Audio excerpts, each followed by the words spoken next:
நார்மலாக எப்பயும் பண்ணுற ஃபிஷ்ஷை பண்ணி பண்ணி போர் அடிச்சிச்சுன்னா புதுசாக ஒரு ஸ்டைலில் ஒரு ஃபிஷ் ஃப்ரை பார்க்கலாம். அதுவும் அம்மிக்கல் வச்சு ஆட்டி எடுக்கிற ஒரு ஃபிஷ் ஃப்ரை. ஃபிஷ்ஷு நார்மலாக நமக்கு ஒரு கொலாஜன், ஆன்டி ஏஜிங் சப்போர்ட் தரும்.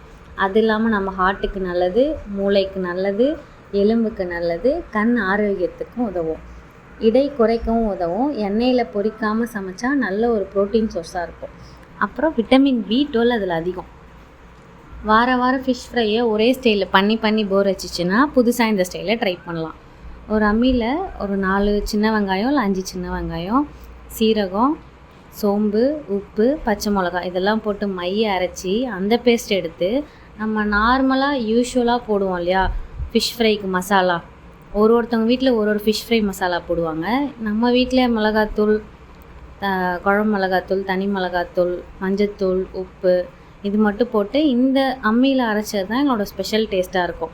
அதை நம்ம போட்டு நார்மலாக எப்பயும் தோசைக்கல் அப்படியே போடாமல் ஒரு கருவேப்பிலை இலை இருக்குன்னா அந்த ஃபுல் லீஃபோட அப்படியே வச்சு அதோட திருப்பினா தான் மீன் ஸ்ப்ளிட் ஆகாமல் நம்ம நினச்ச மாதிரி அப்படியே வரும்.